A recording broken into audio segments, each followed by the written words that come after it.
ចឹងនេះបងប្អូនខ្ញុំឃើញមានការ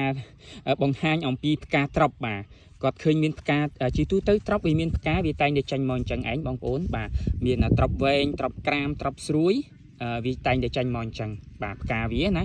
ខាងក្រោមនេះជាប់ផ្លែខាងលើ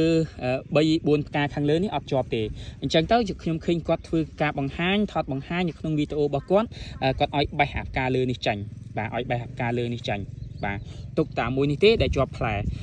វាជារឿងត្រឹមត្រូវដែលមួយខាងក្រោមនេះផ្កាខាងក្រោមនេះវាជាប់ផ្លែវាជាផ្កាញីវាជាប់ផ្លែហើយផ្កាខាងលើនេះវានឹងរុះវាអត់មានផ្លែកាន់វាជារឿងត្រឹមត្រូវប៉ុន្តែរឿងដែលមិនត្រឹមត្រូវបងប្អូនយើងមិនគួរកាត់ផ្កាលើនឹងចោលទេបាទមិនគួរកាត់ផ្កាលើនឹងចោលទេវាអាចដាំមកគុំពីគុំដូចគាត់ហើយគាត់ថតបង្ហាញគាត់កាត់បង្ហាញបានចោះបើដាំមកចំការចូលពី3ហិកតាទៅតើដើរកាត់យ៉ាងម៉េចបាទខ្ញុំដើរកាត់ទាំងអស់ហ្នឹងឬក៏យ៉ាងម៉េចអញ្ចឹងវាមិនមែនជាជំរឿសល្អក្នុងការកាត់ទេវាជាការថតបង្ហាញចង់បាន like ចង់បាន share ចង់បាន view ចង់បាន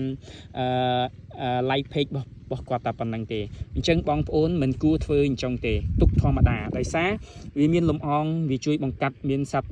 ល្អិតសត្វឃ្មុំសត្វកន្លងវាជួយបង្កាត់លំអងមានផ្កាមានផ្លែគឺចាញ់នៅអានេះវាពិតប្រកបមែនហើយអានេះក៏អត់គួរកាត់វាដែរបាទយើងគួរទុកទាំងអស់តែម្ដង